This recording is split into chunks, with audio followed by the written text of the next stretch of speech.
Hello, I'm Leila Segabi and welcome to a new episode of From Caracas. On today's show, we will be talking about decolonial thoughts. Joining us today is Javier Garcia Fernandez. He is a historian and militant of the Andalusian Trade Union of Workers, also a researcher at the University of Coimbra in Portugal. Javier, welcome to From Caracas. Thank you for being with us today. Thank you very much. So Javier, I'm going to ask you first, what does decolonizing Europe from Europe mean? Bueno, en primer lugar, muchas gracias por invitar, muchas gracias a Telesur y un saludo a toda la población que nos está viendo. La pregunta que me hace puede parecer un poco compleja, ¿qué significa descolonizar Europa? Porque históricamente nos referimos a Europa como el centro, pero descolonizar Europa para toda la población, las sociedades que sufren el colonialismo dentro de Europa, nos remite a comprender Europa de otra forma. Tenemos que pensar que históricamente los países del norte de Europa, las potencias del norte de Europa, han desarrollado un colonialismo interno hacia el sur de Europa, que históricamente fue el que anticipó América. Tenemos que darnos cuenta que Castilla conquistó los territorios de Al-Ándalus y hubo una serie de conquistas en todo el sur de Europa. Inglaterra conquistó Irlanda, Gales, una serie de conquistas internas en los bordes de Europa, en los márgenes de Europa, cuya expansión es lo que hizo que digamos, las potencias europeas conquistasen más tarde el norte de África y América Latina, hasta uno del siglo XV. Entonces, dentro de Europa hay toda una serie de realidades de colonialismo interno que han señalado todos los movimientos históricos del antiimperialismo dentro de Europa, como ha sido la izquierda Berchale, o el movimiento corso, el movimiento irlandés, que señalan cómo estos países, estos estados centrales, han conquistado militarmente estos territorios periféricos y han desarrollado políticas coloniales hacia estos territorios colonizados dentro de Europa. En segundo lugar, tenemos que darnos cuenta que todas las luchas antiimperialistas de fuera de Europa han permeado también a las luchas dentro de Europa. O sea, el antiimperialismo en los años 70 llegó también a Europa, las propias izquierdas, cierta izquierda en Europa asumieron las luchas imperialistas, los marcos teóricos, los programas ideológicos, enfrentándose al imperio, enfrentándose al imperialismo desde dentro de Europa. Y en ese sentido, también tenemos que rescatar las formas de racismo que provienen de los imperios que han desarrollado dentro de Europa poblaciones como los gitanos, como los migrantes, en una estrategia en la que la población de las colonias estaba forzada a migrar al imperio dentro de Europa. Por lo tanto, son poblaciones que están dentro de las historias coloniales. O sea, las migraciones de Marruecos al Estado español o de Argelia a Francia, esas poblaciones que hoy viven dentro de Europa, como lo llama Houra Boudel, son indígenas de la República, pues son población de las colonias que ha sido forzada a ir a Francia como mano de obra, siguen sufriendo el racismo y siguen sufriendo el colonialismo dentro de Europa. Entonces, toda esa constelación de resistencia al imperialismo que se da dentro de Europa pretende descolonizar Europa y comenzar a pensar Europa no como el centro del mundo, como Occidente se ha pensado a sí mismo, sino como una parte más del mundo. Por lo tanto, hay que descolonizar también la forma que tenemos de entender Europa y hacer una crítica al eurocentrismo, que plantea a Europa como el centro del mundo, como ese lugar idílico de democracia, de derechos humanos, de desarrollo, que nunca lo fue y que sigue sin serlo. Entonces, descolonizar también es acabar con el carácter imperialista de Europa, también desde la población de Europa que sufre esas condiciones, pero también con la idea de Europa que tenemos. Javier, I ask you, do you consider it is necessary to decolonize Europe, and do you think this is possible? Bueno, descolonizar Europa, como te digo, es totalmente necesario. Es totalmente necesario. Por ejemplo, yo vengo de Andalucía, en el sur del Estado español, y el caso de España, por ejemplo, es uno de los casos cruciales para entender el proceso de la construcción del colonialismo en Europa. El Imperio Español fue el primer imperio que se formó por la unión de las dinastías de Castilla y de Aragón, que en su conquista del Al-Ándalus, en su guerra contra el otro, en su guerra contra el infiel, ocupó los territorios del Al-Ándalus e implementó una serie de políticas, digamos, de administración colonial, de formación de latifundios, de despojo de las tierras de la sociedad andalusí, introduciendo categorías de raza hacia el moro, categorías que no eran naturales, que no eran biológicas, sino que el Imperio Español en Andalucía generó categorías de raza como políticas de Estado, marginando a los moriscos, marginando a la población andalusí, y eso configura el carácter del Estado español. La expansión de España a América transportó estas lógicas racistas que se habían desarrollado contra los moriscos andalusíes, pero ahora aquí contra los indios, contra los mestizos, contra la población afro, contra la población indígena, y eso está dentro del carácter del Imperio Español y dura hoy en el carácter del Estado español. Tenemos que recordar, por ejemplo, que tras la independencia americana, el Estado español en el siglo XIX nunca tuvo una verdadera democratización ni transición a una forma de Estado. Mantuvo el carácter imperial, el carácter de monarquía autoritaria y, por ejemplo, lo que se llama el desastre, en 1898, cuando el Imperio Español, digamos que se conoce como el fin del Imperio Español, en la pérdida de Cuba, Puerto Rico y Filipinas, esa ideología, digamos, contraria al imperio, crítica con el imperio, permea a los territorios de la península y nacen fenómenos como el regionalismo catalán, el regionalismo vasco, el regionalismo gallego o el regionalismo andaluz. Blas Infante, que es el gran teórico del andalucismo, nosotros lo consideramos padre de la patria andaluza, formaba parte de esa corriente crítica con el Estado español que, siendo sensible y sabiendo escuchar muy bien las luchas de las colonias, comenzaron a entender comenzaron a pensar a España como problema. Okay. El carácter imperialista, centralista, autoritario del Estado español, que nunca tuvo una gran transición democrática, como sí tuvieron otros países. Eso nos lleva, como digo, en 1898 se fundan estas ideologías del regionalismo dentro de los territorios de la península, y sucede algo muy curioso que no se tiene siempre en cuenta, es que la historia colonial del Estado español en ese primer tercio del siglo XX está en el norte de África. El Imperio Español se acaba en América, pero continúa en África. Los territorios del norte de África están colonizados por el Imperio Español y allí es donde está la mayor parte de los militares del Estado español, como Francisco Franco, como el general Mola, Sanjurjo, a los que se llaman los africanistas. En muchos sentidos, la dictadura militar del año 36, o sea, del año 39, que se da después de la guerra civil, lo que supone es el retorno de lo colonial otra vez a la península. O sea, la vuelta de los militares que estaban en las colonias vuelven a la península, hacen un golpe de Estado y vuelven a llevar al Estado español, a los territorios de la península, esa ideología colonial, esa ideología de guerra, de cruzada cristiana, de violencia, de exterminio, y la plasman en toda la serie de violencia que se dio en la guerra civil y que Paul Preston ha llamado el holocausto andaluz, o Francisco Espinosa, el historiador andaluz, ha llamado el holocausto andaluz. Esa violencia de la guerra civil no se entiende sin el elemento colonial que los militares españoles en los territorios coloniales del norte de África llevaron a la península. O sea, en muchos sentidos, la España que nace del 39, la España de la dictadura militar, nace con un carácter colonial, con un gobierno, digamos, autoritario, que es el que se había dado en los territorios coloniales. Esa España, que después de 40 años de dictadura, no ha acabado nunca con ese carácter colonial. O sea, la España del 78, el régimen del 78, mantiene en muchos casos gran cantidad de elementos franquistas de la dictadura militar, de estos coroneles africanistas, de estos coroneles coloniales. Por ejemplo, el Tribunal de Orden Público, que es el que jugaba los asuntos políticos, se convierte en la Audiencia Nacional. La Constitución española, tenemos que recordar que tiene el título de la unidad de España, la indivisible unidad de España.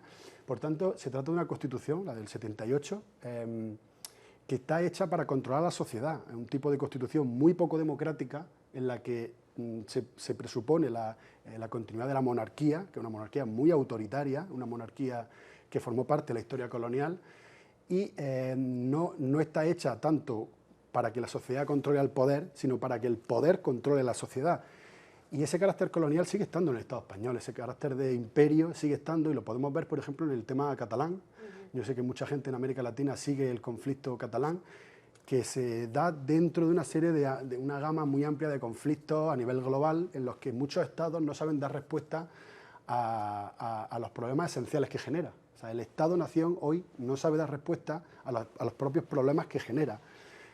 Por lo tanto, el conflicto catalán, yo, desde mi punto de vista, y hay mucha gente la que comparte esto, aunque se silencie en las televisiones públicas del Estado español, es un conflicto que se da dentro del carácter de monarquía compuesta del Estado español, en la que los territorios tienen diferentes derechos, diferentes capacidades democráticas, y el Estado, la sociedad catalana, desde que inicia el proceso independentista hace casi una década, ha desconectado, digámoslo así, vitalmente con el Estado español en muchos sentidos. La sociedad catalana no se siente identificada con una monarquía autoritaria, no se siente identificada con los partidos políticos con el centralismo español, no se siente identificada con ese carácter autoritario del Estado y simplemente están pidiendo un referéndum, lo cual en Europa no habría ninguna duda, en países, por ejemplo, Escocia con Inglaterra o Groenlandia con la Dinamarca, en que una parte del territorio, democráticamente, existiendo derechos culturales, una tradición histórica propia,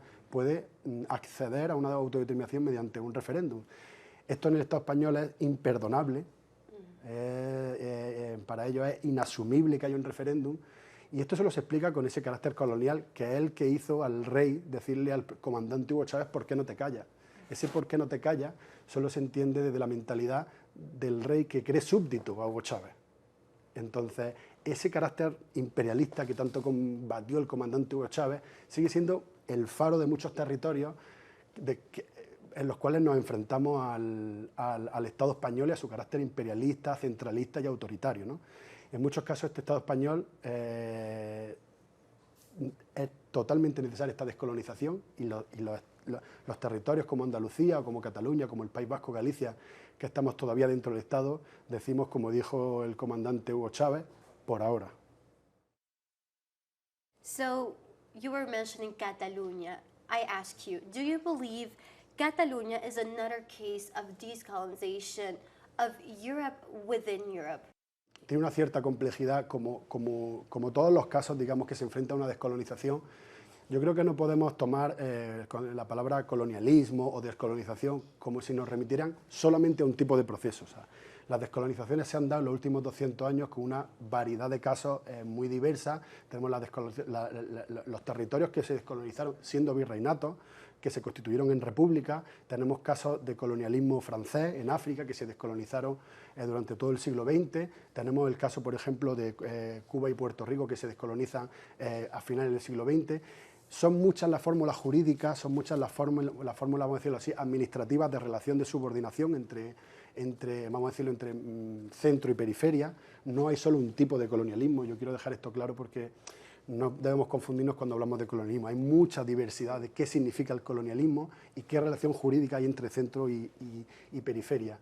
Yo creo que el caso catalán efectivamente responde a esa larga historia del Imperio Español, en la que se constituye el Imperio Español como una monarquía compuesta de territorios conquistados.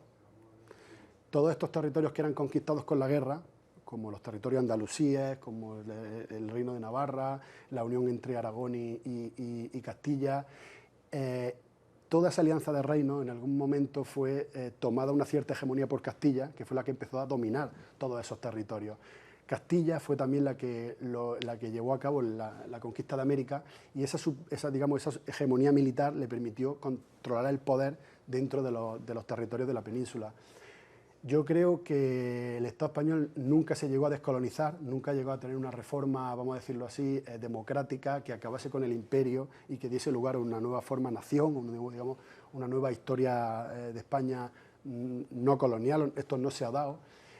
Lo que sí que creo es que la sociedad catalana ha tenido una relación en los últimos 30 años compleja, a veces más tensa, a veces menos tensa, con el centro del Estado, con Madrid.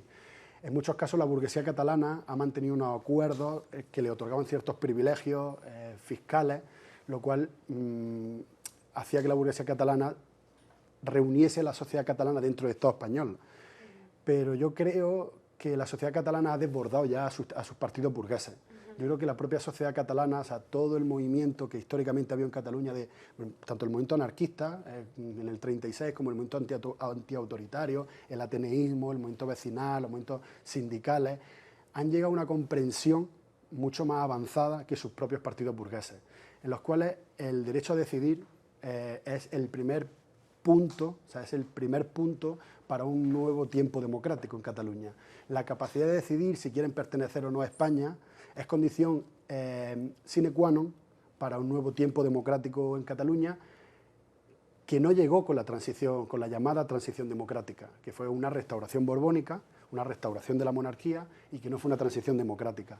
Entonces yo creo que la sociedad catalana ha llegado como te digo, a un punto de comprensión de la condición autoritaria y se enfrenta ¿por qué no decirlo?, a una descolonización del Estado español, se enfrenta a la hegemonía militar, a la hegemonía policial, a la hegemonía judicial del Estado español, desafiando el Estado.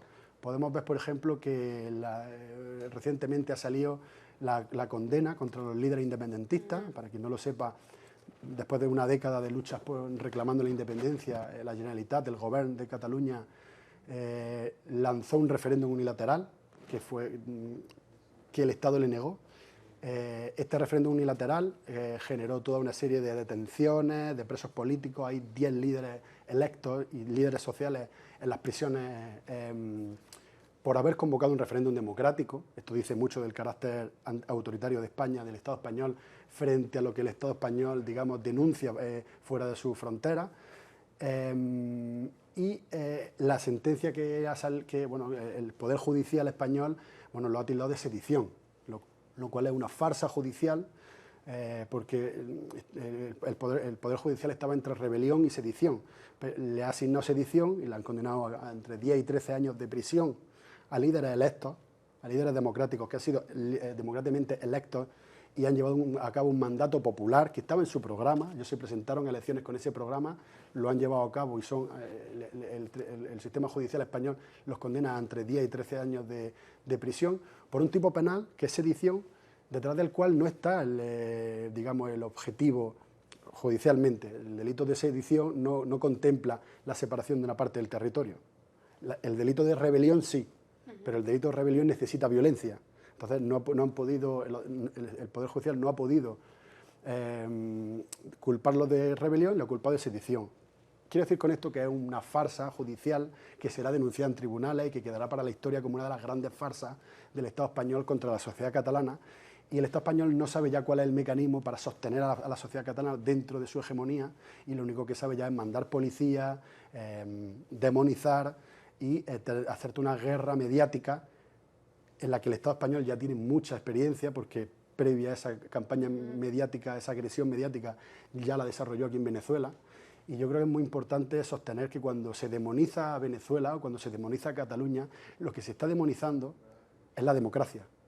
Cuando el Estado español, cuando el Poder Judicial y los poderes mediáticos, el Grupo Prisa, Mediaset, los grandes grupos mediáticos del Estado español demonizan al presidente Nicolás Maduro Moros, no demonizan a un gobernante, sino el reparto, que es a lo que nunca estará dispuesto a enfrentarse el Estado español, a ese reparto y a la democracia. Eso se demoniza en Cataluña, eso se demoniza en Venezuela, y eso hace que la izquierda a nivel internacional, sobre todo en el Estado español, yo diría, estemos obligados a prestar un apoyo, porque es un territorio que ya está caminando hacia la república, que ya quiere república, que ya demanda un gobierno republicano, y todo lo que se avance hacia la república será bueno para desarticular la monarquía autoritaria que todavía tenemos en el Estado español y avanzar hacia una democracia que en el Estado español nunca llegó. Thank you so much, Javier, for joining us today here in From Caracas. It was a pleasure talking to you. Thank you very much. And like this, we've come to the end of this episode of From Caracas. I'm Laila Segabi. Until next time.